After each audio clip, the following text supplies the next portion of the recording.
নমস্কার। আজকের এই বিশেষ আলোচনায় সবাইকে স্বাগত। আজ আমরা জলের একদম গভীরে ডুব দেব, মানে এমন একটা টেকনোলজি নিয়ে কথা বলবো যা জলকে ভেতর থেকে পুরোপুরি পরিষ্কার করে দেয়। হ্যাঁ, টপিকটা হলো আয়ন এক্সচেঞ্জ। নামটা শুনে একটু কঠিন লাগতে পারে, কিন্তু চিন্তা নেই, এই আলোচনার শেষে পুরো ব্যাপারটা জলের মতনই সহজ হয়ে যাবে। তো আজকে আমরা কি দেখব? প্রথমে জলের মধ্যে লুকিয়ে থাকা এক অদৃশ্য শত্রুকে চিনব। এরপর আয়ন এক্সচেঞ্জের জাদুটা ঠিক কিভাবে কাজ করে সেটা বুঝব। দেখব বাস্তবে এটা কোথায় কোথায় কাজে লাগে, আর হ্যাঁ, মনে রাখার জন্য কিছু সহজ কৌশলও থাকবে। শেষে সবটা একবার ঝালিয়ে নেব। তাহলে আর দেরি কেন, চলুন শুরু করা যাক। আমাদের প্রথম পর্ব, জলের অদৃশ্য শত্রু। আচ্ছা, একটা খুব সাধারণ সমস্যা নিয়ে ভাবা যাক। কেন বলুন তো, সাবান ব্যবহার করলেও অনেক সময় ঠিকমতো ফেনা হতে চায় না? এর পেছনে কিন্তু একটা বেশ ইন্টারেস্টিং কারণ আছে। এই সমস্যাগুলো আমাদের সবারই খুব চেনা, তাই না? জামাকাপড় কাচার সময় সাবানে ফেনা হচ্ছে না, অথবা ধরুন চায়ের কেটলির ভেতরে বা জলের পাইপে একটা সাদাটে ছোপ পড়ে যাচ্ছে। এই সব কিছুর পেছনেই কিন্তু লুকিয়ে আছে জলের একটা বিশেষ ধর্ম। আর এই অদৃশ্য শত্রুটার নাম হল জলের কাঠিন্য, বা ইংরেজিতে যাকে আমরা বলি ওয়াটার হার্ডনেস। খুব সহজ করে বললে, যখন জলের মধ্যে ক্যালসিয়াম আর ম্যাগনেসিয়ামের মতো খনিজ লবণ আয়ন হিসেবে, মানে চার্জযুক্ত কণা হিসেবে গুলে থাকে, তখন সেই জলকেই আমরা বলি ক্ষর জল। আর এই ক্যালসিয়াম Ca2+ আর ম্যাগনেসিয়াম Mg2+ আয়নগুলোই হল আমাদের গল্পের আসল বেলেন। আচ্ছা, এই যে হার্ডনেস, এটাও কিন্তু আবার দুরকমের হয়। একটা হলো টেম্পোরারি বা অস্থায়ী, যেটা বাইকার্বনেটের জন্য হয়, আর জল ফুটিয়ে নিলেই এটা চলে যায়। কিন্তু আরেকটা হলো পার্মানেন্ট বা স্থায়ী হার্ডনেস, যেটা সালফেট আর ক্লোরাইডের কারণে হয়। আর এই স্থায়ী কাঠিন্য দূর করাটাই হলো আসল চ্যালেঞ্জ। এর জন্যই আমাদের বিশেষ টেকনোলজির দরকার হয়। তো এবার আসা যাক আমাদের জাদুকরী সমাধানে, আয়ন এক্সচেঞ্জ। চলুন দেখি কিভাবে এই অবাঞ্ছিত আয়নগুলোকে অদলাবদলি বা বদলে ফেলা হয়। এই পদ্ধতিটা সত্যি বলতে অনেকটা ম্যাজিকের মতোই কাজ করে। আমরা জলের ভেতর থেকে খারাপ আয়নগুলোকে বেছে বেছে বের করে নিই, আর তার জায়গায় কিছু ভালো আয়ন বসিয়ে দিই। তো এর পেছনে বিজ্ঞানটা আসলে কি? দেখুন, আয়ন এক্সচেঞ্জ হলো একটা রাসায়নিক প্রক্রিয়া। এখানে একটা বিশেষ জিনিস থাকে যাকে বলে রেজিন। ভাবুন তো, ছোট ছোট পুতির দানার মতো দেখতে। এই রেজিনের গায়ে কিছু আয়ন লেগে থাকে। যখন ক্ষর জল এই রেজিনের উপর দিয়ে যায়, তখন জলের মধ্যে থাকা আয়নগুলোর সাথে রেজিনের গায়ে লেগে থাকা আয়নগুলোর একটা এক্সচেঞ্জ বা বিনিময় হয়। সোজা কথায়, একটার বদলে আরেকটা জায়গা নেয়। ব্যাপারটা আরও সহজে বুঝতে চলুন একটা ক্লাবের বাউন্সারের কথা ভাবি। ধরুন, রেজিনটা হলো ক্লাবের গেটে দাঁড়ানো করা বাউন্সার। এবার হার্ড ওয়াটার, মানে ক্যালসিয়াম আয়নকে Ca2+কে নিয়ে ক্লাবে ঢুকতে এলো। বাউন্সার, মানে আমাদের রেজিন, দেখেই বুঝে গেল যে এই ক্যালসিয়াম আয়নটা একটা ট্রাবল মেকার।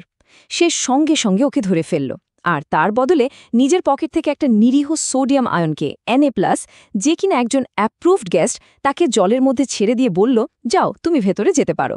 ফল কি হলো? জলটা একদম নরম হয়ে সফট হয়ে বেরিয়ে গেল। দারুণ না ব্যাপারটা?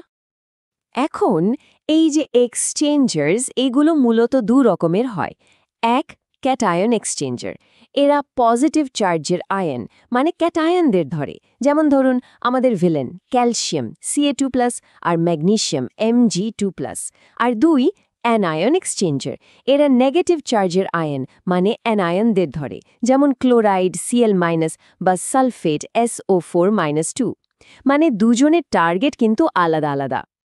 তাহলে এবার একটু ভাবুন তো, জলের হার্ডনেস দূর করার জন্য, মানে ক্যালসিয়াম আর ম্যাগনেসিয়াম আয়নকে সরানোর জন্য আমাদের কোন ধরনের এক্সচেঞ্জারটা ব্যবহার করতে হবে?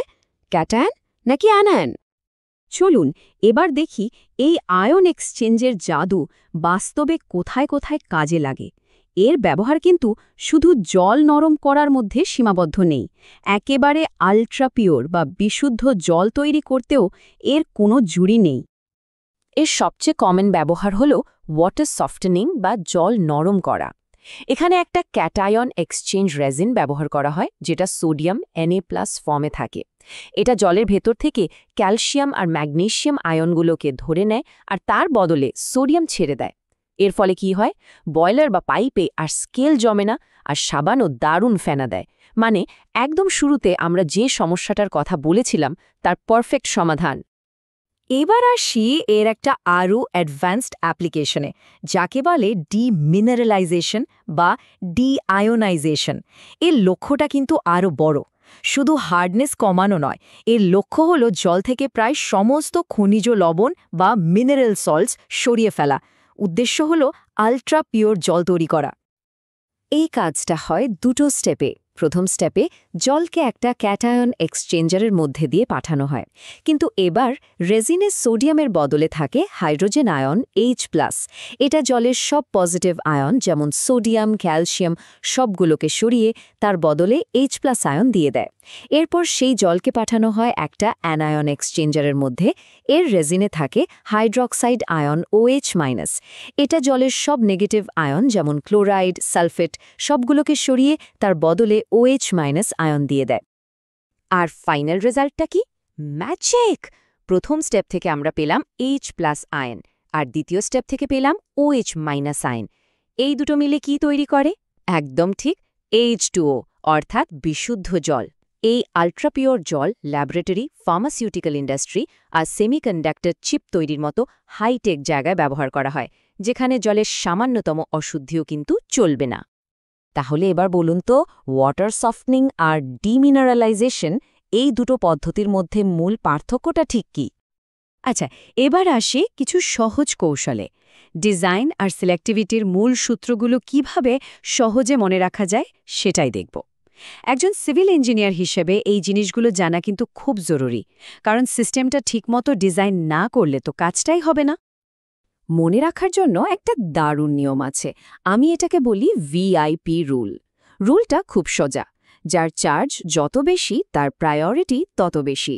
মানে রেজিন সবসময় বেশি চার্জওয়ালা আয়নকে আগে অ্যাটেনশন দেয়, ঠিক যেন একজন ভিআইপি গেস্ট। এই টেবিলটা দেখলেই ব্যাপারটা পরিষ্কার হয়ে যাবে। দেখুন, ক্যাটায়নদের মধ্যে ক্যালসিয়ামের Ca2 পজিটিভ, চার্জ হল +2, আর সোডিয়ামের Na পজিটিভ, চার্জ +1। তাই রেজিন ক্যালসিয়ামকেই আগে ধরবে। ঠিক একইভাবে অ্যানায়নদের মধ্যে ফসফেটের PO4 নেগেটিভ, চার্জ -3, আর সালফেটের SO4 নেগেটিভ, চার্জ -2। তাই ফসফেটই বেশি প্রায়োরিটি পাবে। আমাদের ভিআইপি রুলটা এখানে একদম খেটে যাচ্ছে, তাই না? যখন একটা আয়ন এক্সচেঞ্জ সিস্টেম ডিজাইন করতে হয়, তখন একজন ইঞ্জিনিয়ারকে কয়েকটা জিনিস মাথায় রাখতেই হয়। যেমন, যে জলটা আসছে তাতে যেন ভাসমান কণা খুব কম থাকে, না হলে রেজিনগুলো জ্যাম হয়ে যাবে। জলের পিএইচ লেভেল কত, জলে অন্য কোন কোন আয়ন আছে যারা কম্পিটিশন করতে পারে, আর অবশ্যই রেজিনের এক্সচেঞ্জ ক্যাপাসিটি, মানে সে কতটা আয়ন ধরতে পারবে। এই সব কিছুর উপরই সিস্টেমের পারফরম্যান্স নির্ভর করে। তাহলে শেষবারের মতো আমাদের ভিআইপি রুলটা প্রয়োগ করা যাক। একটা রেজিন যদি ক্যালসিয়াম চার্জ +2 আর সোডিয়াম চার্জ +1 দুটোকেই একসঙ্গে পায়, তাহলে কোনটাকে সে আগে ধরবে? বেশ, আমরা আলোচনার প্রায় শেষ পর্যায়ে চলে এসেছি। চলুন যা যা শিখলাম পুরোটা একবার এক নজরে দেখে নিই, মানে একটা কুইক রিভিশন হয়ে যাক। তাহলে মূল বিষয়গুলো কি কি? 1 নম্বর, জলের আসল সমস্যা হলো হার্ডনেস, যার জন্য দায়ী ক্যালসিয়াম আর ম্যাগনেসিয়াম আয়ন। 2 নম্বর, এর সমাধান হলো আয়ন এক্সচেঞ্জ, যা রেজিন ব্যবহার করে এই খারাপ আয়নগুলোকে ভালো আয়ন দিয়ে বদলে দেয়। 3 নম্বর, এর দুটো প্রধান কাজ হল ওয়াটার সফটনিং আর ডিমিনারালাইজেশন বা পিওর ওয়াটার তৈরি করা। আর 4 নম্বর, মনে রাখার মূল সূত্রটা হল ভিআইপি রুল, যার চার্জ বেশি তার কদরও বেশি। শেষে একটা খুব জরুরি কথা, আয়ন এক্সচেঞ্জ বোঝাটা কিন্তু শুধু পরীক্ষার নম্বর পাওয়ার জন্য নয়। ভাবুন তো আজকের ভারতের কথা, যেখানে ফার্মাসিউটিক্যালস, ইলেকট্রনিক্স, সেমিকন্ডাক্টরের মতো হাইটেক ইন্ডাস্ট্রিগুলো দ্রুত এগোচ্ছে। তাদের সবার কি প্রয়োজন?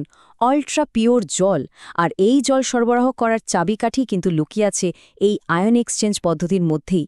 একজন ভবিষ্যৎ সিভিল ইঞ্জিনিয়ার হিসেবে এই জ্ঞানটা শুধু একটা টেকনিক্যাল স্কিল নয়, এটা দেশের উন্নয়নে সরাসরি অবদান রাখার একটা সুযোগ। সুতরাং এই বিষয়টা ভালোভাবে বোঝা মানে শুধু একটা চ্যাপ্টার শেষ করা নয়, বরং এক উন্নত ও আত্মনির্ভর ভারত গড়ার কারিগর হিসেবে নিজেকে তৈরি করার দিকে আরও এক ধাপ এগিয়ে যাওয়া।